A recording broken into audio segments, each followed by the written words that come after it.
Sweet, enticing, and perhaps addicting, excess consumption of sugar has generally been perceived by the public as the inherent cause for chronic diseases such as obesity and type 2 diabetes. Several studies, however, prove that sugar is not independent in causing such chronic diseases, but rather a combination of different dietary and lifestyle habits, such as that of a high caloric intake and a sedentary lifestyle. Sugar is also the disaccharide sucrose, comprised of both simple carbohydrates glucose and fructose, the former of which is found in most drinks as a sweetener, which new studies attribute to developing chronic diseases in the body. In cases where sugar is consumed at an excess, it has been found to cause skin problems, addiction to the carbohydrate, and an increase in neural mortality rate from cardiovascular disease. The sugar sucrose disaccharide and its monosaccharide glucose and fructose counterparts have been associated with increasing the risk of developing chronic diseases such as type 2 diabetes. But are these claims legitimate? Let's find out. Excessive sugar consumption is implicated to cause numerous health problems such as obesity and type 2 diabetes. But there are areas of controversy in attributing the nutrient as the inherent cause of these problems. For instance, a study looked at increasing doses of the carbohydrate fructose in participants while keeping calories low, called an isocaloric diet, which resulted in no significant weight gain. However, high doses of fructose in an increased caloric intake diet, or hypercaloric diet, resulted in weight gain of around 0.26 to 0.79 kilograms, or 0.57 to 1.7 pounds. This study highlights the dispute around sugar consumption, whether sugar is independently responsible, or if it was excess caloric consumption influenced by consumption of sugar. The separate study on the effect of dietary sucrose seems to share that trend.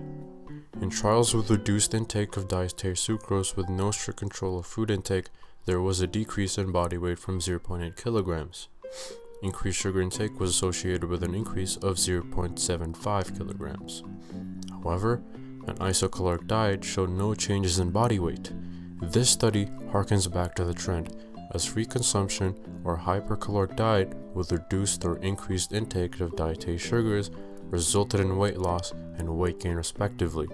But a strict isocaloric diet of only sugar with increased sugar intake resulted in no change. However, these studies only observe weight changes associated with increasing deficits or surplus of sugars in diets, and not changes in body composition.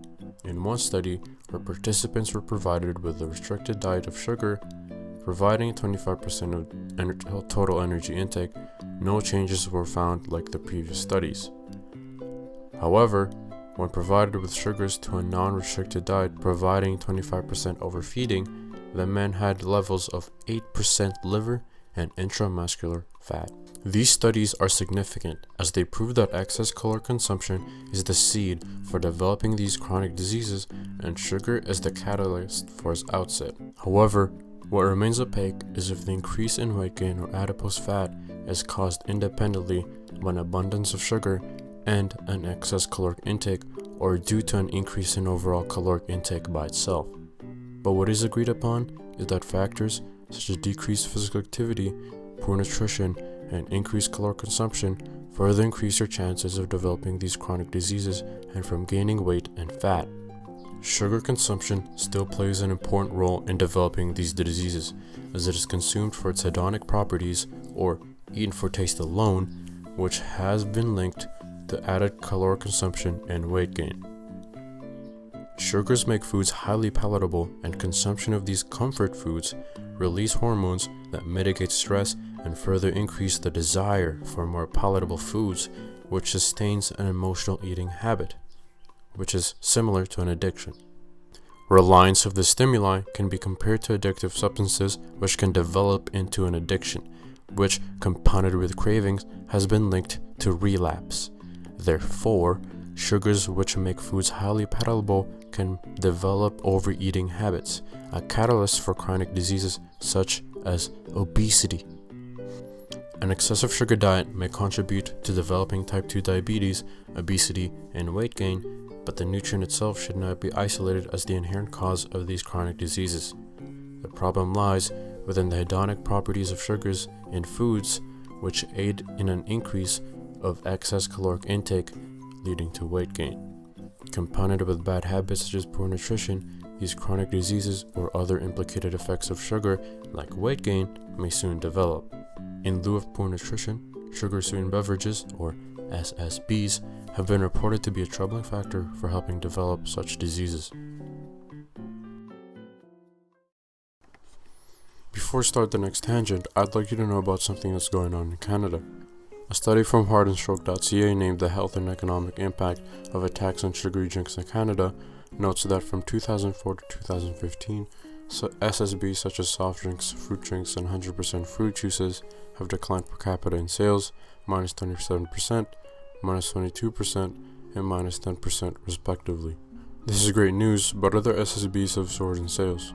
For example, soon coffee like your favorite venti macchiato from Starbucks have increased about 580%.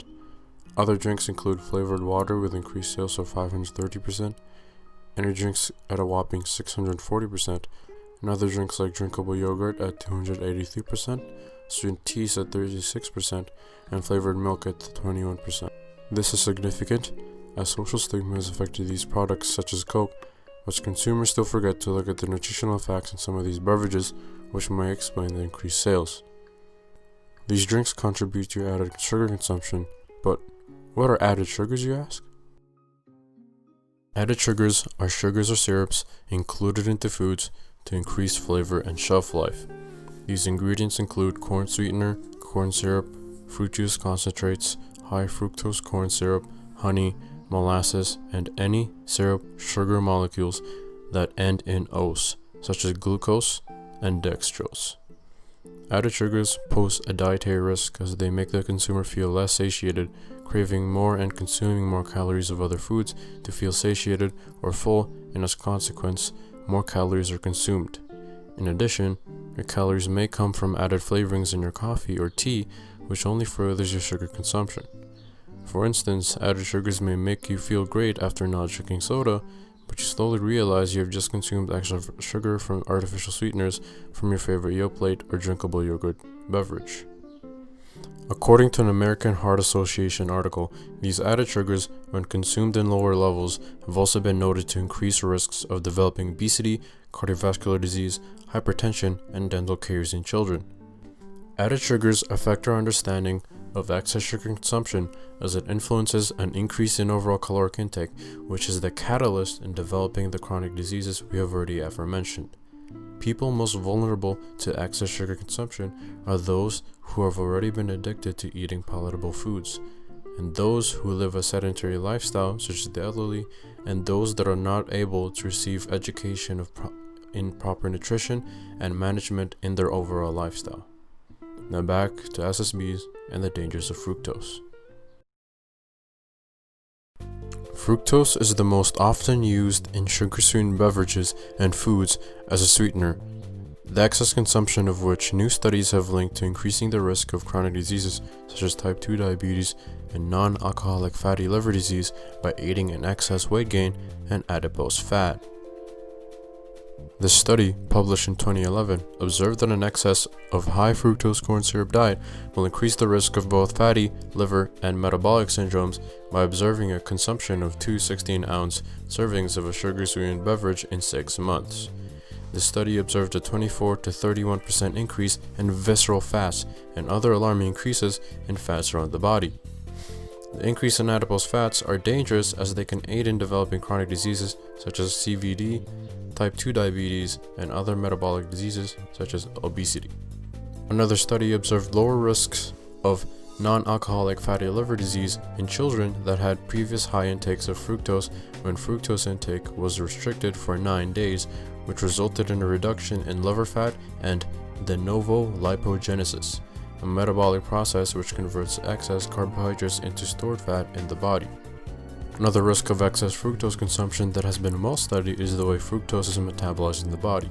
Unlike glucose, fructose is independent of insulin and not used directly by the body, skipping the process of glycolysis, which is the breakdown of glucose into energy, and the liver converts fructose into glucose, lactate, or fatty acids, which is then transported into blood.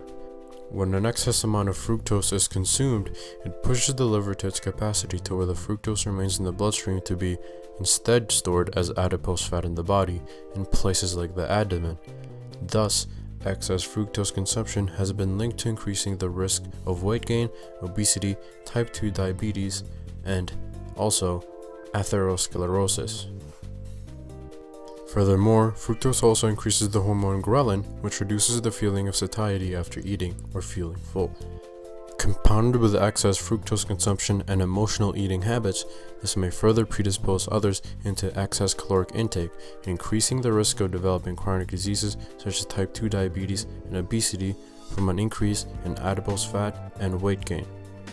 Other risks of increased fructose consumption also include a reduction in resting metabolic rate, increased blood pressure, insulin resistance, and metabolic syndrome.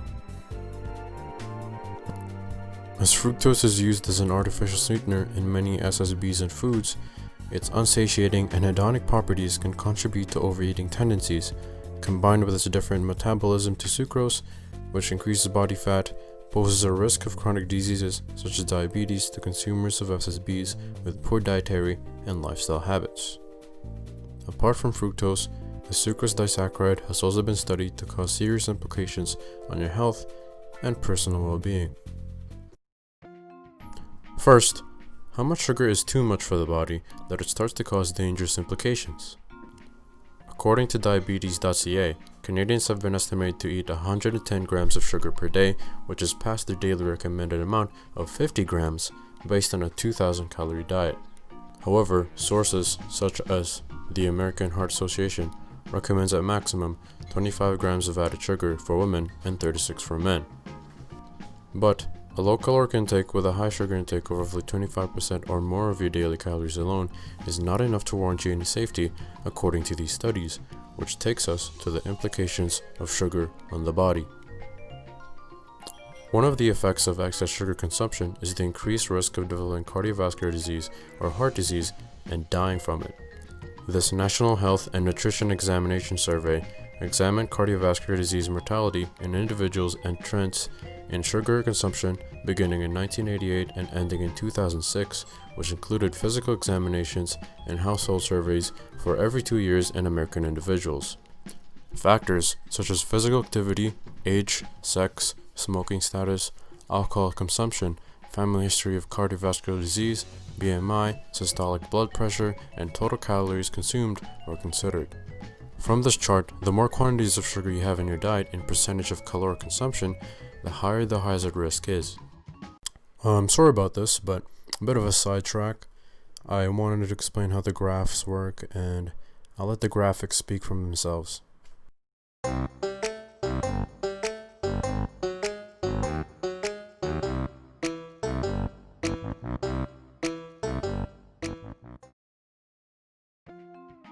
Compared to their 10% or less counterparts, the people who consumed more, greater than 20%, are 2 times more likely to develop and die from cardiovascular disease according to the hazard ratio. In addition, excess sugar consumption affects the biggest organ of the human body, the skin. An excessive diet of sugar has been linked to aging skin as the sugar promotes the cross-linking of collagen fibers in the dermis, which creates structural changes in the skin such as increased stiffness and reduced elasticity. A poor diet high in sugar has also been linked to be a potential cause of acne, as sugars have a high glycemic index. The glycemic index is classified as the amount of carbohydrates consumed and the rate at which the carbohydrate is absorbed. Rice, for example, is higher in the glycemic index at 70 as it is an easily digestible source of carbohydrates, whereas a fruit like an apple is at 38 as it is rich in starch, which slows down the digestion of carbs such as sugar. In a 10-week study that examined low glycemic load, skin samples displayed a reduction in skin inflammation and sebaceous glands. Apart from physical health concerns, you could develop a serious sugar addiction if you consume copious amounts. Studies on rats showed that sugar can exhibit similar withdrawal symptoms to heroin addicts. Rats were provided with 12 hours of sugar followed by a 12-hour fast, which showed binging and craving behaviors that were like addictive behaviors in opioid-related studies. In humans, sugar consumption has led to impaired short-term memory function in the hippocampus. This poses a risk of dementia, and impairment in cognitive function in elderly people. SSBs, processed, and sugary foods such as candies may enhance this risk and cultivate an addiction and cause many health problems in the future if sugar consumption is either mismanaged or unkempt. From an increased risk of developing several chronic diseases, increasing your overall risk of dying from cardiovascular disease, to aiding in rapid aging in your skin, impairing your cognitive function, and making you addicted to it like someone with an opioid addiction, if sugar consumption is not managed, it can become a dangerous part of a poor diet. Sugar is not independent in causing type 2 diabetes or obesity, but it does influence increased caloric consumption and addiction to its hedonic properties, which, combined with poor dietary and lifestyle habits, can increase the risk of developing obesity and type 2 diabetes. Furthermore, the fructose component of sugar, which is used as an artificial sweetener, however, has serious implications by itself if it is consumed in excess, as it is metabolized differently than glucose, which encourages the buildup of adipose fat, and fructose can also influence how much you can eat by making you less full. Excess sugar consumption has its own implications as well, such as aging and damaging your skin to impairing cognitive functions, and increasing the risk of cardiovascular disease and mortality in others. The implicated effects of sugar are caused by its influence on how much people eat, leading to excess caloric consumption, and later, the effect sugar has been associated of. Sugar's sweet, enticing, and addictive properties have the potential to become insidious, but proper habits such as healthy eating and physical activity reduces the risk of developing the dreaded implications of sugar on your health. In this case, prevention is better than the cure.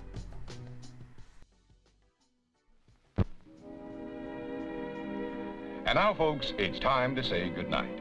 We sincerely appreciate your patronage and hope we've succeeded in bringing you an enjoyable evening of entertainment. Please drive home carefully and come back again soon. Good night.